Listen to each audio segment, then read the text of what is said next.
firman-Nya ku mau di sana. Waktu Tuhan nyatakan rencananya memanggil.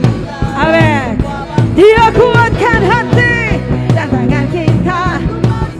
Amin. Haleluya. Ku mau ikut berperang. Mana suaranya sama-sama serukan. Hey, ku akan tinggikan bangkitku. Tuhan siapkan aku. Amin. Tuhan siapkan aku. Mari kita dengan imanmu sama-sama. Kerajaanmu dan kehendakmu jadi sama-sama. Ku mau di sana. Ku mau di sana. Waktu musuh jatuh, ku mau di sana. Tuhan datang, ku mau di sana. Perang jiwa raga, ku mau di sana. Haleluya. Hey, hey, amin.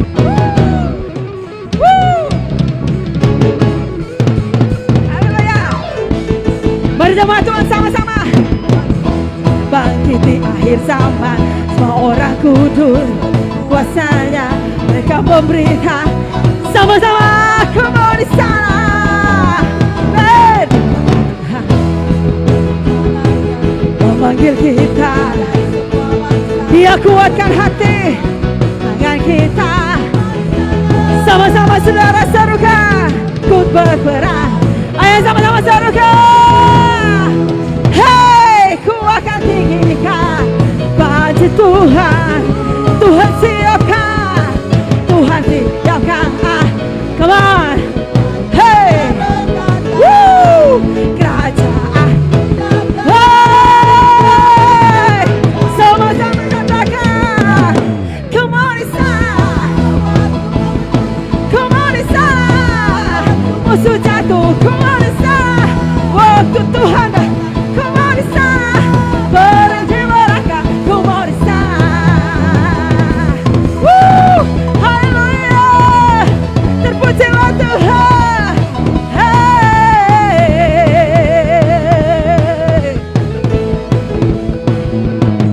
Tuhan siapkan. Mari sama-sama. Dengan imanmu, kerajaanmu datang. Kehendakmu jatuh. Haleluya. Come on di sana. Woo. Come on di sana. Waktu musuh jatuh. Come on di sana. Tuhan datang. Come on di sana. Come on di sana. Musuh jatuh. Come on di sana. Come on di sana. Waktu Tuhan datang. Come on di sana. Perang jiwa. Come on di sana. Come on di sana. Come on di sana. Come on di sana. Come on di sana. Woo! Haleluya. Haleluya. Sampai. Woo! Haleluya. Dengarkan firman, sambut sambil berkata haleluya, amin. Puji Tuhan saudara, shalom. Selamat pagi, selamat kita berjumpa di dalam nama Tuhan Yesus Kristus.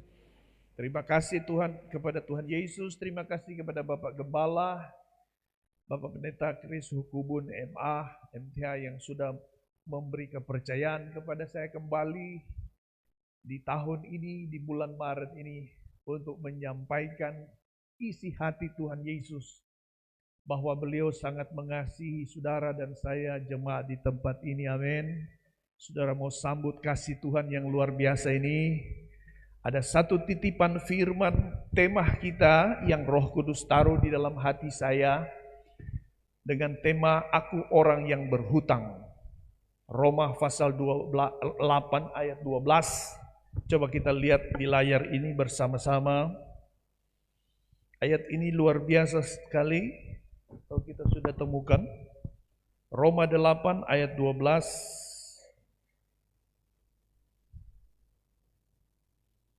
Mari bantu multimedia. Keluarkan ayat yang luar biasa ini sebagai ayat emas kita.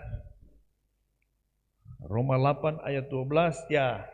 Mari kita baca bersama-sama 2, 3. Jadi saudara-saudara, kita adalah orang yang berhutang, tetapi bukan kepada daging supaya hidup menurut daging. Puji Tuhan, demikian firman Tuhan. Ada satu kata di situ, kita adalah orang berhutang. Katakan, saya adalah orang yang berhutang. Haleluya. Rasul Paulus tulis surat ini kepada jemaat di Roma karena dia merasa berhutang kepada seorang yang bernama Yesus Kristus dari Nazaret yang bangkit dari antara orang mati. Dan sikap beliau itu menjadi berubah setelah kesadaran bahwa ia adalah orang yang berhutang kepada Yesus Kristus. Maka saudara lihat, beliau menjadi sangat luar biasa sekali. Demikian juga kita pagi hari ini. Ketika saya merasa saya adalah orang yang berhutang dan saya tidak bisa bayar hutang, dosa dan pelanggaranku, tapi ada satu orang yang bisa membayarnya 2000 tahun yang lalu. Orang itu bernama Yesus Kristus dari Nazaret. Kita berikan tepuk tangan untuk Yesus Kristus dari Nazaret. Ini satu tema yang luar biasa Tuhan kasih, berhutang. Mari kita melihat sebuah kisah yang pernah terjadi 560 tahun sebelum Masehi. Jadi hitung-hitung 2560 tahun yang lalu. Bagaimana intervensi Tuhan Yesus menyelesaikan hutang. Ini masalah hutang ini menjadi masalah global. Menjadi masalah sangat membawa manusia di seluruh dunia terjerumus pada jurang kesukaran, kesulitan, tangisan air mata yang tidak akan mungkin dapat terhapuskan selain kabar baiknya oleh Tuhan Yesus Kristus yang mengintervensinya. Mari kita lihat kisah ini di dalam 2 Raja-Raja pasal yang keempat. 2 Raja-Raja pasal yang keempat ayat 1. Mari kita lihat tentang minyak seorang janda. Apakah di sini biasa duduk atau kita berdiri bersama? Bisakah kita menghormati firman? Kita berdiri bersama. Ayat 1, kaum pria dengan suara keras kita baca firman Tuhan ini. 2, 3. Salah seorang dari istri-istri para nabi mengadukan halnya kepada Elisa sambil berseru, hamba suamiku sudah mati. Dan engkau ini tahu bahwa hambamu ini takut akan Tuhan. Tetapi sekarang penagih hutang sudah datang untuk mengambil kedua orang anakku menjadi budaknya. Kaum wanita ayat 2.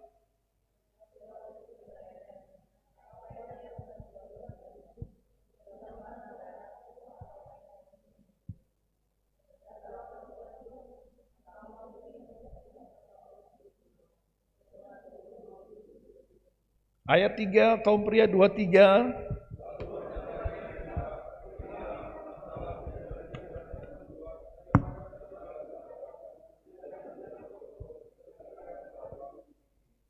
Ayat yang selanjutnya 2, 3.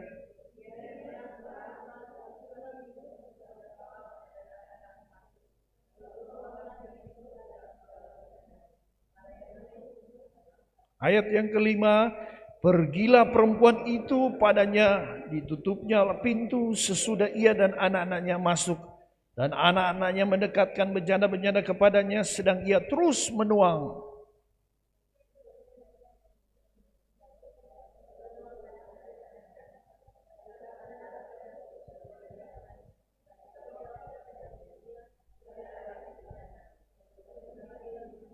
Ayat 7 kita baca bersama-sama 2, 3. Kemudian pergilah perempuan itu memberitahukannya kepada abdi Allah. Dan orang ini berkata, pergilah, jualan minyak itu, bayarlah hutangmu, dan hiduplah dari lebihnya engkau serta anak-anakmu. Puji Tuhan, silakan duduk saudara. Ayat yang luar biasa yang akan membawa kita pada sebuah jalan. Dari jalan buntu kepada jalan tolnya Tuhan Yesus. dari tertutup jalan terbuka oleh karena terobosan daripada Roh Kudus. Dan hari ini kita akan melihat sebuah kisah nyata. Ini bukan fiksi, tetapi ini sebuah kisah nyata yang betul-betul miris, tragis, sebuah tragedi tentang hutang piutang. Hutang piutang itu bisa berupa pribadi, seorang pribadi, bisa sebuah perusahaan, bisa sebuah keluarga, bisa sebuah masyarakat, bahkan bisa satu bangsa.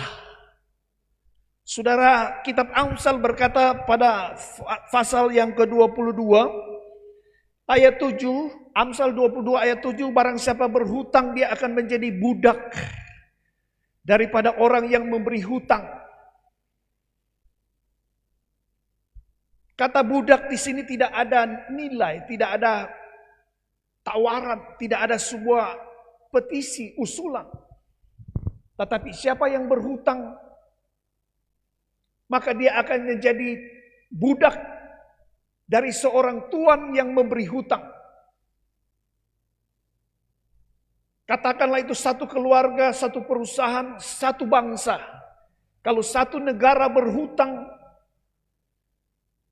utang infrastruktur, utang kereta cepat, maka dia akan menjadi, Alkitab berkata, menjadi budak dari investor yang negara maju yang memberi hutang itu. Dan saya pernah rasa alami waktu saya berhutang pada satu bank. Bank akan mengatur rencana dia atasku, rencana operasionalnya dia atasku. Dia akan membatasi ruang gerakku. Dia akan membuat kapling bagiku deminya. Itu saya alami. Dan peristiwa ini terjadi 2565 tahun yang lalu. Di mana apabila seseorang berhutang, maka dia akan siap untuk menjadi jaminan apa yang ada pada orang itu, termasuk kedua anaknya. Dia akan menjadi budak, dia akan menjadi sebuah tawanan.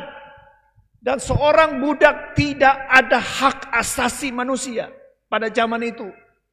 Mau dipekerjakan, tidak diberi makan, mau dibunuh sekalipun. Maka si penghutang ini menjamin kedua anaknya tidak ada hak sama sekali. Dan seorang ibu tidak tega kedua anaknya untuk dibunuh. Ini sebuah kisah nyata. Di ayat ini berkata seorang dari istri para nabi mengadukan kepada Elisa sambil berseru, hamba suamiku sudah mati dan engkau tahu bahwa hambamu ini takut akan Tuhan. Lalu kita melihat kedua anaknya ini akan siap untuk menjadi budak. Dan saudara lihat seorang ibu, dia tidak tega. Adakah seorang ibu yang tega untuk menyerahkan anaknya untuk dibunuh? Tidak ada. Amin, saudara. Itu sebabnya hati-hati kalau kita berhutang. Alkitab berkata jangan menjadi sebuah tanggungan dari sebuah hutang. Amsal 22 ayat selanjutnya berkata tadi, kalau perkara hutang ini sangat menyengsarakan sekali. Dan hari ini saya tidak tahu bapak-bapak pengusaha di sini, berapa saudara punya hutang. Tapi yang pasti siang hari ini ada kabar baik untuk kita. Amin, saudara. Ada dua kategori hutang. Hutang efektif, hutang produktif, hutang usaha, dan hutang konsumtif. Dan peristiwa ini terjadi dalam kisah 2 Raja-Raja pasal 4. Kemungkinan besar bahwa hutang bukan hutang dagang, tapi hutang konsumtif. Dan yang masalah di sini lagi saya lihat, saya seorang dari istri para nabi. Wah, luar biasa saudara. Ada seorang nabi, dari nabi-nabinya 50 nabi yang tergolong dalam kategori nabi besar Elisa itu. Dan perkara ini juga masuk di dalam sebuah lingkaran para nabi. Itu sebabnya siang hari ini ada sebuah kabar baik untuk kita. Bahwa kita harus mengolah finansial, keuangan kita. Jangan sampai berhutang. Miris kali ini keluarga Nabi.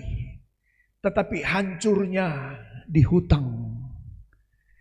Berarti kita harus perlu menggarap kepercayaan Tuhan dalam kehidupan keluarga kita, dalam konsumtasi kita, supaya kita tidak berhutang. Amin saudara. Sebab ini hutang ini mengganjal. Saudara lihat, Nabi ini sudah meninggal, tapi meninggalkan kepada istri dan anak sebuah kesengsaraan. Haleluya. Kalau kita ada satu dalam sebuah negara yang besar dan negara itu berhutang, sebetulnya saya menangis dalam hati. Karena yang menanggung saya juga. Amin saudara. Nanti generasi kita ke depan kita akan menanggung cicilan bunga, hutang, dan diatur oleh negara yang pemberi hutang. Itu sangat menyengsarakan. Dan saya lihat di sini Nabi ini sudah meninggal. Pasti dia masuk surga, dia senang-senang di surga. Tetapi siapakah yang peduli kepada istri dan anak-anaknya? Haleluya. Untung seorang keluarga ini tahu hanya Yesus yang sanggup untuk membayar hutang kita. Amin saudara. Ini sebuah berita yang besar, kabar baik untuk kita. Kalau negara kita berhutang, maka hanya Yesus Kristus yang sanggup membayar hutang negara yang berhutang. Bukan kekuatan dari seorang ibu dan seorang anak, 2 orang anak untuk bisa membayar hutang. Tapi hanya Tuhan Yesus saja. Amin. Beruntung kita punya Tuhan Yesus. Haleluya. Karena bagi dia segalanya yang dapat kita lakukan terbatas, dia melakukan jauh lebih banyak. Apa boleh buat? Nabi sudah mati. Kita tidak bisa mempersalahkan orang tua-tua kita, pemimpin-pemimpin kita, presiden-presiden kita sebelumnya yang terlanjur membangun negeri dengan hutang. Kita tidak bisa salahkan karena kita sendiri menikmati jalan tol, kita menikmati kereta cepat, kita menikmati infrastruktur pembangunan di sana sini kita nikmati. Oke lah, kita harus pahami itu. Dan kita tidak akan mempersalahkan Nabi ini sudah meninggal. Tapi dalam kehidupannya dia gagal mencari nafkah untuk keluarganya. Dia akan nanti berhutang, untuk makan saja berhutang. Kita tidak bisa menyalahkan pemimpin-pemimpin kita di dunia ini yang berhutang itu. Sekalipun kita harus menikmatinya. Kesusahan hari-hari ini, pekerjaan, PHK di mana-mana, harga beras naik. Kita tidak bisa menyalahkan semuanya itu. Tapi bersyukur kita ada punya Tuhan Yesus. Kita berikan tepuk tangan untuk Tuhan Yesus. Dialah masterpiece kita. Dia kunci bagi kita. Kita yang berhutang, dia yang bayar. Amin saudara. Kalau engkau berjumpa Yesus siang hari ini, engkau dibaharui, utangmu lunas. Pengkhotbah ini 17 tahun hutang di 2 bank. Kecapean, sakit-sakitan, rambut rontok. Karena pikir bunga bank dan cicilan sakit memang. Kalau saya tidak pernah mengalami 17 tahun dibebaskan dari hutang Bank Danamon dan Bank BRI dan Bank BNI dan bank-bank yang ada di pemerintah ini, saya tidak berani khotbah siang hari ini. Tapi saya khotbah karena 17 tahun saya dibebaskan dari hutang. Maukah saudara dibebaskan dari segala hutangmu? Amin. Lambaikan tanganmu engkau yang rindu dibebaskan. Kita berikan tepuk tangan untuk Tuhan Yesus. Nafas yang engkau tarik ini adalah hutang. Tidur yang enak tadi malam, sampai mimpi ada tangga naik ke surga, itu pun hutang. Amin saudara. Nikmatmu minum kopi enak, cap gajah, hitam putih, pakai susu, itu pun hutang. Yang bayar adalah seorang yang bernama Yesus Kristus dari Nazaret yang bangkit dari antara orang mati. Dan saya berani berkata di sini, menyaksikan sambil memberitakan firman Tuhan. Saya orangnya itu. Dan kabar baik untuk siang hari ini akan menyertai kita, menerobosi, jadi penerobos dalam hidup saudara. Yang membuat saudara pulang dari gereja ini diberkati. Langkahmu jadi mantap. Nah, bagaimana solusi? Life solution untuk sebuah terobosan daripada sebuah hutang. Saya tidak tahu saudara hutang apa. Hutang dagang atau hutang dosa. Hutang yang Tuhan Yesus bayar. Yang pertama, sebagai solusi dari perempuan ini untuk mendapatkan lunas dari hutang. Yang pertama dia datang pada Elisa. Amin saudara. Elisa adalah gambaran daripada Yesus Kristus itu. Yang mengosongkan diri. Yang taat kepada Elia. Itu pelajaran membangun generasi. Saya pun diberkati. Yang setia. Yesus Kristus itu adalah gambaran daripada Elisa. Dan hal yang pertama perempuan ini, dia ambil langkah 1000 datang kepada Elisa. Untung perempuan ini, ibu ini adalah istri daripada Nabi, golongan daripada Nabi. Dan dia tahu Elisa itu jawaban. Dan siang hari ini kita tahu setiap solusi apapun masalah dalam hidup kita, Yesus Kristus itulah jawaban. Amin saudara. Yang pertama dia datang kepada Yesus Kristus. Bayangkan kalau dia tidak datang kepada Yesus Kristus, dia datang kepada tetangga. Maka tetangga tidak bisa berbuat banyak. Tapi dia datang kepada Yesus Kristus. Dan apa yang terjadi saudara? Elisa memberitahu kepadanya. Jawab Elisa kepadanya, apakah yang dapat kuperbuat bagimu? Beritahukanlah kepadaku apa-apa yang kau punya di rumah. Berkatalah perempuan itu, hambamu ini tidak punya sesuatu apapun di rumah kecuali sebuah buli-buli yang berisi minyak. Saudara, kalau kita datang kepada Yesus, Yesus tidak langsung cabut dompet dan kasih doi lalu bayar hutang di BRI dan di Pegadaian, tidak. Tapi Elisa memberikan sebuah rumusan kehidupan, sebuah langkah-langkah iman yang harus diperbuat oleh perempuan ini. Jawab Elisa kepadanya, apa yang ada padamu? Haleluya. Apa arti apa yang ada padamu? Ada 3 arti saya catat di sini. Jawab perempuan itu,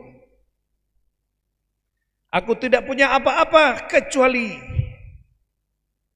buli-buli berisi minyak. Saudara, perempuan ini jujur berkata, dia tidak ada apa-apa di rumah untuk jadi jaminan hutang suaminya kepada si tuan yang memberi hutang, kecuali buli-buli berisi minyak. Saudara tahu yang pertama kita lihat di sini, ketika perempuan ini jujur, dia berkata tidak ada apa-apa.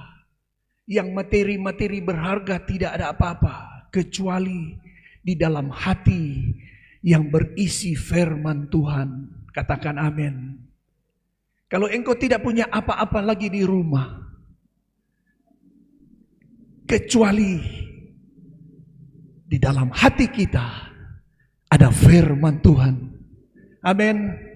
Karena firman Tuhan itu menciptakan dari tidak ada menjadi ada.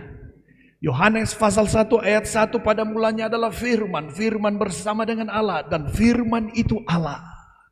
Kejadian pasal 1 ayat 1, 2, waktu Allah menciptakan langit dan bumi, kosong, gelap gulita, kacau balau. Tapi ketika Allah berfirman, maka jadilah terang, maka terang jadi. Jadilah cakrawala, maka cakrawala jadi. Jadilah pulau lembek, maka pulau lembek pun jadi. Jadilah gunung. Gunung apa sini? Gunung dua saudara, jadi maka jadilah. Saudara, firman ini menciptakan dari tidak ada menjadi ada. Seberapa jauh saudara lapar dan haus akan firman, akan dipuaskan oleh firman itu sendiri. Karena firman itu adalah pribadi Yesus Kristus yang bangkit dari antara orang mati.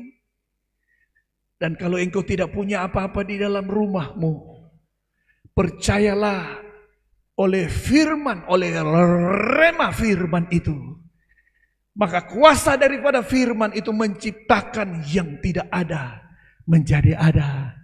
Amin saudara. Haleluya. Simpan firman itu. Satu waktu kita akan butuh firman pada kondisi yang tepat, di situasi yang tepat, dan orang yang tepat yang diperjumpakan dengan kita. Firman itu akan menciptakan yang tidak ada. Jujur dia berkata firman itu. Saudara, yang berikut, perempuan itu jawab Elisa kepadanya, apa yang diberitahukan, apa yang kau punya di rumah? Berkatalah perempuan itu, hambamu ini tidak punya sesuatu apapun di rumah kecuali buli-buli berisi minyak. Haleluya. Elisa ingin membongkar buli-buli berisi minyak ini, berbicara mental seorang anak kerajaan. Mental seorang anak-anak daripada dunia ini berbeda dengan mental daripada seorang anak kerajaan. Di mana anak kerajaan itu? Di dalam hatinya berisi rencana Tuhan yang indah dan baik itu. Amin saudara. Ketika situasi di luar kita COVID-19 menutup jalan perekonomian kita, tetapi di dalam hati kita ada buli-buli berisi minyak, urapan rencana Tuhan yang indah, yang baik bagi keluarga kita. Haleluya. Itu tidak akan menggoncangkan seorang anak Tuhan di tengah-tengah dunia ini. Malah dia akan menari-nari di atas badai COVID-19 yang melululantah bangsa-bangsa dan negara-negara kapitalis yang maju. Dia akan menari di atas itu karena hari ini dia ada tunggu-tunggu, di mana Tuhan akan muliakan seorang anak Tuhan karena rencana Tuhan bukan menjadi hina seperti Bartimeus, tetapi naik menjadi kepala dan bukan ekor. Amin saudara. Ini rencana Tuhan bagi kita. Itu sebabnya kita datang ibadah siang hari ini, untuk mendapatkan minyak baru kembali diisi kembali dalam hidup kita. Haleluya, haleluya. Yang berikut apa solusi?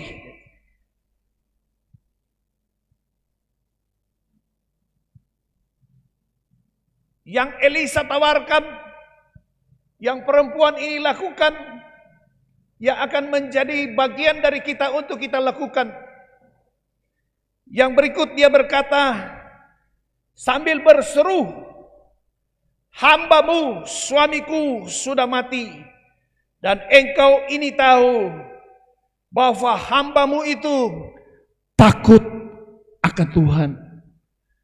Haleluya. Perempuan ini tak berdaya, digilas dengan masalah keuangan yang berat. Padahal mereka adalah seorang anak Tuhan, seorang yang sangat dicintai Tuhan. Tapi bukan berarti mereka tidak punya masalah. Tapi perempuan ini tahu jalan yang berikut dia lakukan selain dia datang kepada Elisa. Dia berkata, hambamu, suamiku, sudah mati. Perempuan ini memprioritaskan Yesus di atas segalanya. Bisakah kita seperti perempuan ini berkata, istriku, hambamu, istriku, hambamu, anak-anakku.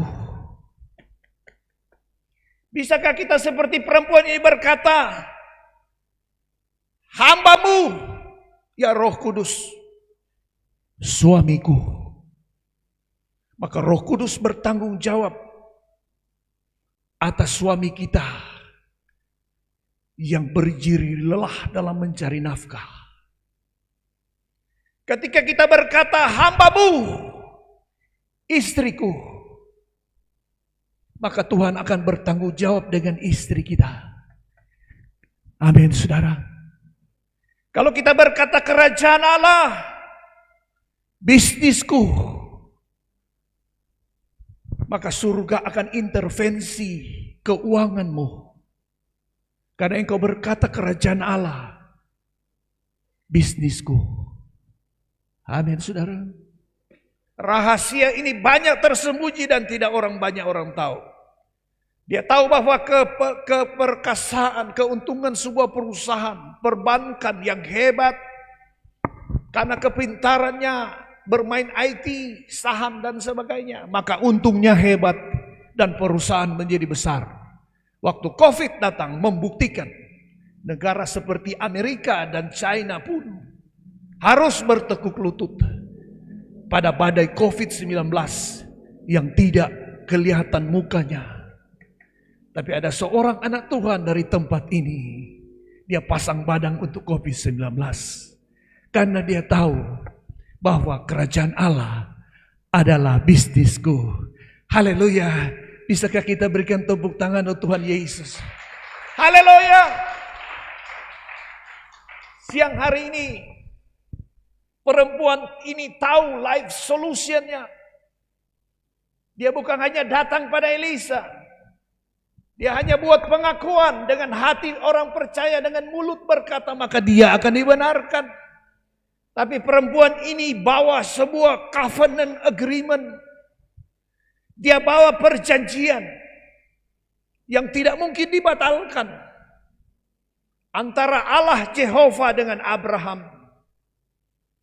Pada kira-kira 1450 tahun yang lalu, waktu kisah ini terjadi, dia ada ingat sebuah perjanjian di mana ayat itu berkata, berserulah perempuan ini, hambamu ini suamiku sudah mati, dan engkau tahu bahwa hambamu ini takut akan Tuhan.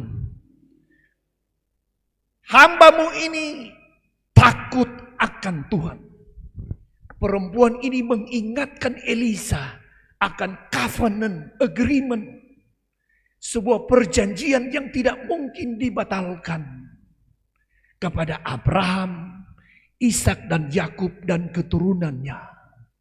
Dan perempuan ini suaminya ada bagian daripada keturunan Abraham itu. Saudara, dengan kesadaran dia datang kepada Elisa untuk bawa perjanjian. Buku merah perjanjian. Dia bawa perjanjian. Isi perjanjian itu berkata, hambamu takut akan Tuhan. Haleluya. Biar firman ini mendarat di hati orang-orang jemaat di tempat ini yang takut akan Tuhan.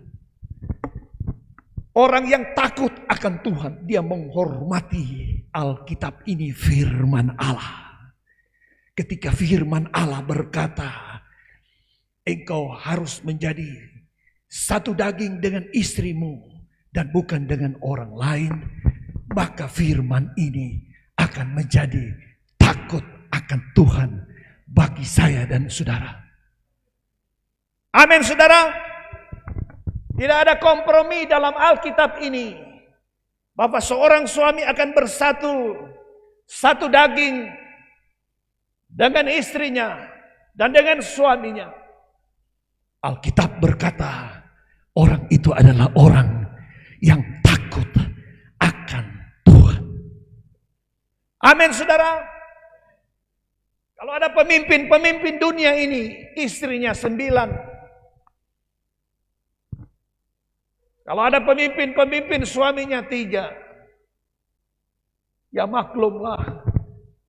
Tugas kita untuk memberitahukan tentang suamimu ini adalah orang yang takut akan Tuhan. Saya percaya saya berdiri di gereja yang tidak kompromi dengan orang-orang yang tidak takut akan Tuhan.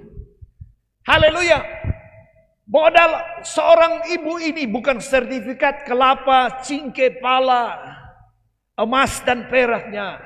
Dia tidak punya semua itu. Tapi dia hanya punya satu bagian yang terindah dalam hidupnya, yakni sebuah covenant agreement. Dan apa bunyi covenant agreement? Ulangan pasal 28, coba bro. Ayat 1, kalau engkau mendengarkan suara Tuhan Allahmu, coba, tolong ayat 1 baca terus. Terus.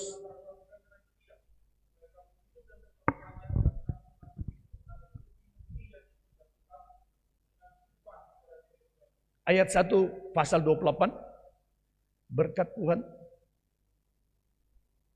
Ulangan pasal 28 ayat 1.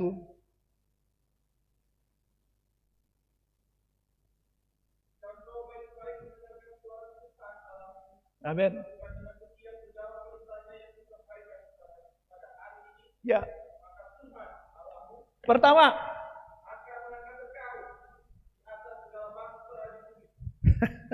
Terus.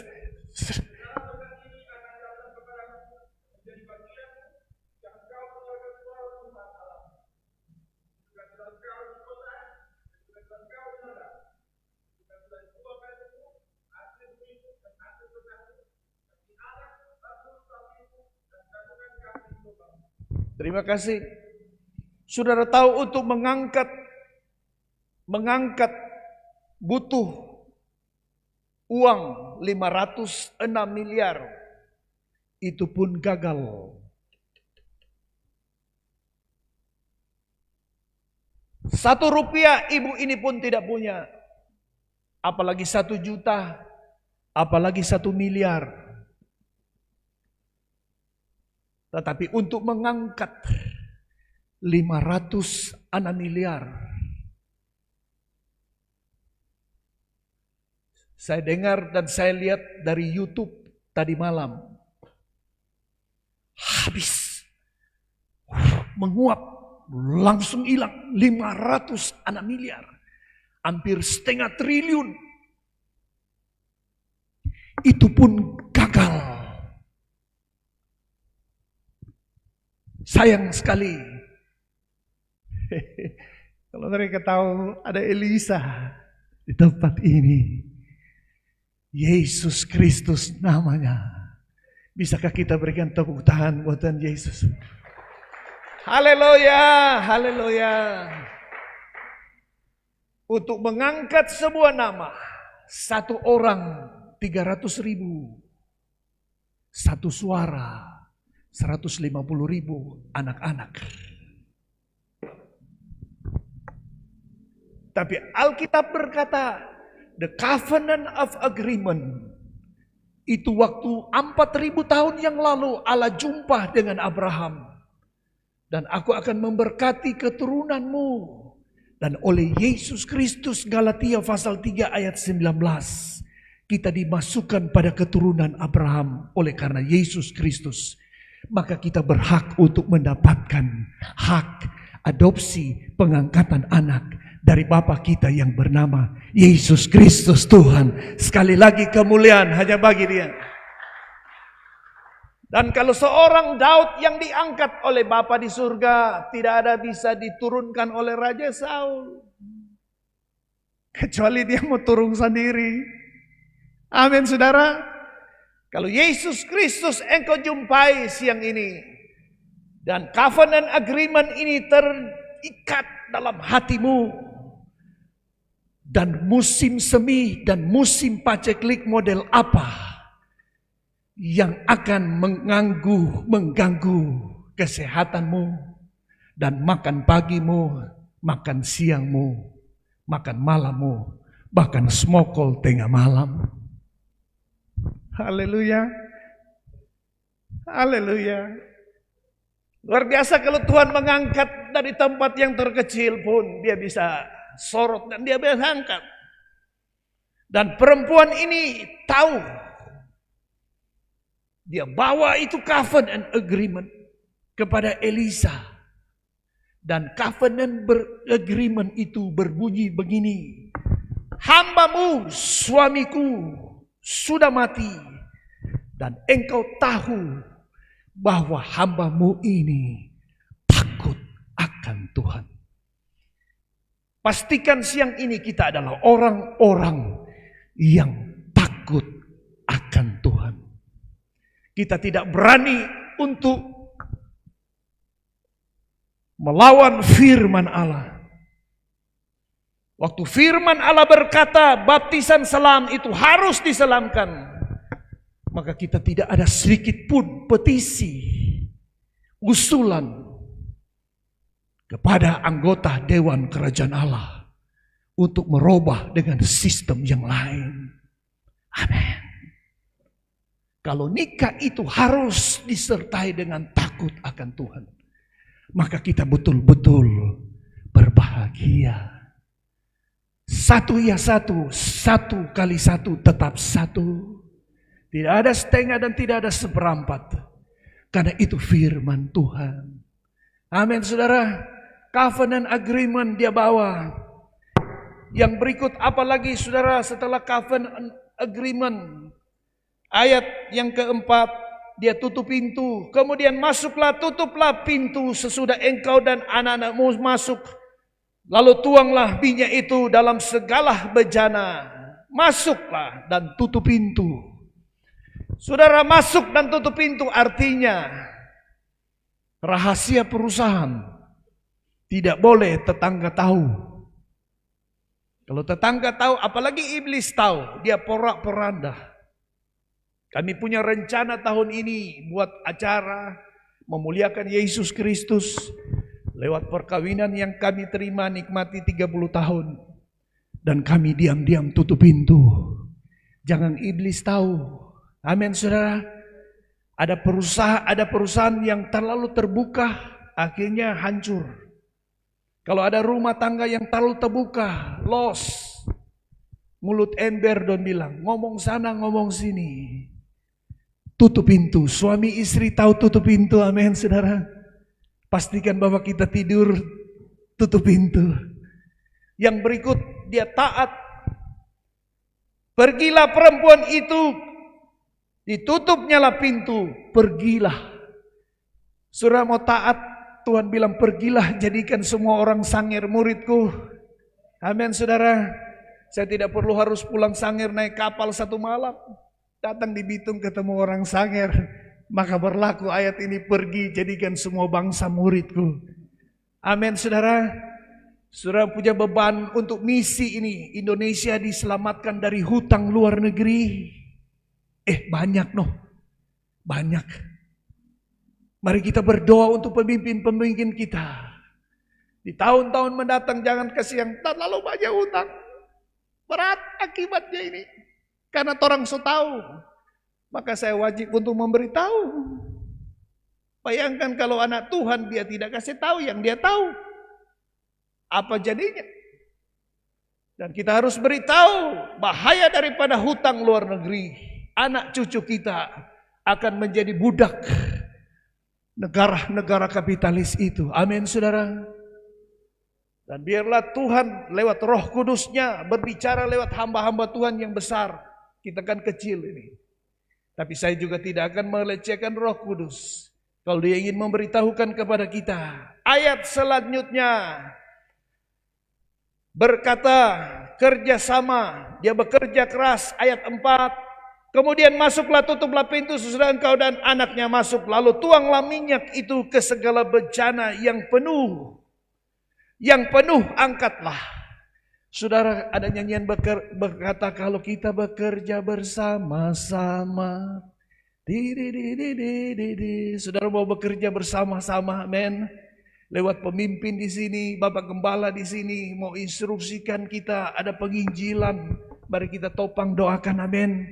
Supaya banyak jiwa bisa diselamatkan masuk surga dan terlepas daripada hutang, jerat dosa dan kejahatan.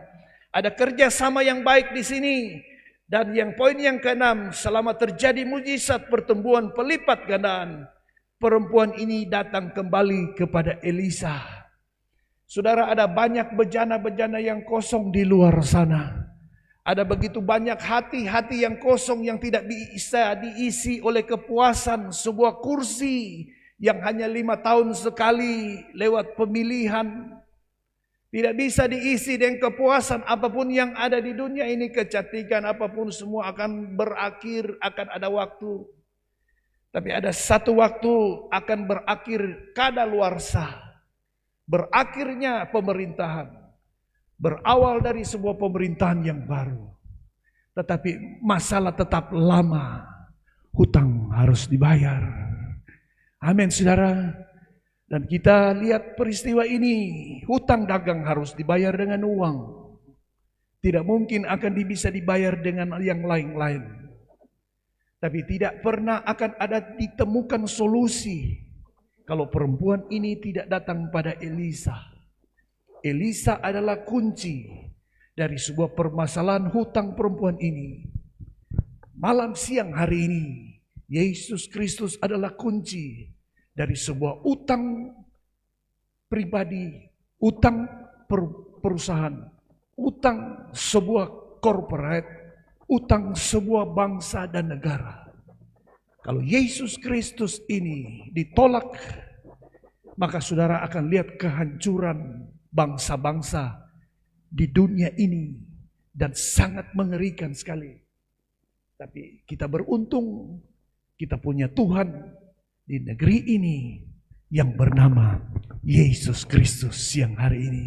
Dan ayat yang terakhir, ketika bejana itu sudah penuh, berkatalah perempuan itu kepada anaknya, dekatkanlah kepadaku sebuah bejana lagi. Tetapi jawabnya kepada ibunya, tidak ada lagi bejana. Lalu berhentilah minyak itu. Seberapa banyak cetakan yang saudara siap, sebegitu surga akan mempersiapkan adonannya. Karena adonannya tidak akan bisa melebihi dari cetakan produksi yang saudara siap. Amin saudara. Maka kemudian pergilah perempuan itu memberitahukannya kepada abdi Allah. Dan orang itu berkata, pergilah, jualah, bukan anak kita yang dijual. Dijauhkan kalau Israel menjual anak cucu mereka. Amin saudara. Orang Manado, orang Minahasa tidak menjual anak cucu kita. Amin, tidak sama sekali dijual di Jayapura. Dijual di Tembagapura. Orang Manado tidak bisa menjual itu. Tetapi apa yang dia jual? Yang dia jual adalah pergilah perempuan itu memberitahukannya kepada abdi Allah. Dan orang itu berkata, pergilah, jualah minyak itu dan bayarlah hutangmu. Artinya Allah menciptakan sebuah produk dalam hidup kita serupa dengan gambarnya. Dan di dalam gambar Allah ada pada kita. Dan di dalam kita ada gambar Allah. Apa artinya isi dari gambar Allah itu? Produktivitas dan kuasa multiplikasi. Amin saudara. Daud bisa menjadi seorang raja bisa menjadi seorang imam, bisa menjadi penyembah. Dia bermultiplikasi. Kenapa? Karena hampir mirip serupa dengan gambar halik penciptanya. Dan Allah di dalam Yesus Kristus tidak pernah memperbedakan antara orang Yunani dan orang Israel. Sama. Saudara adalah gambar Allah itu. Di dalam saudara Allah, di dalam saudara ada produktivitas. Dan ada kuasa multiplikasi. Jualah minyak itu. Amin saudara. Ada ide-ide yang baik. Multiplikasi itu dan jualah ide-idemu. Pikiran-pikiran yang baik itu. Sehingga bisa menjadi barang dan jasa. Guna memenuhi kebutuhan kita. Dan terakhirnya ayat ini berkata, dan hiduplah lebihnya engkau serta anak-anakmu. Saudara Elisa, perempuan ini tahu diri.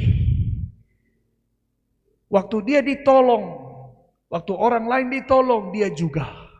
Maka dia kembali kepada Elisa untuk memberi kamsiah.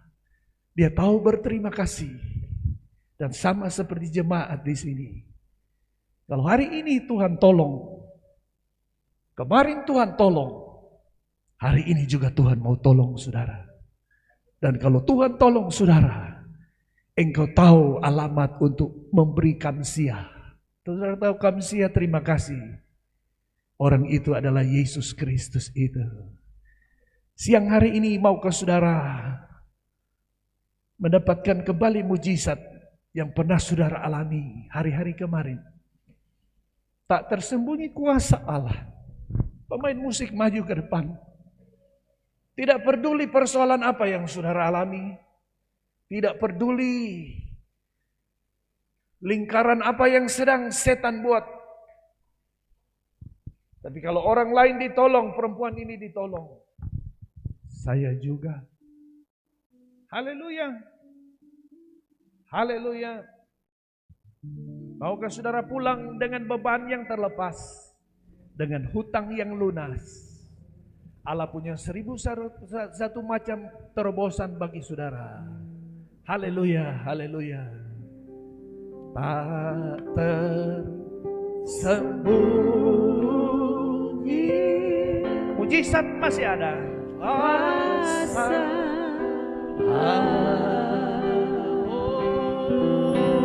Mari kita bangkit berdiri. Kalau lain ditolong, oh Lord, oh saya juga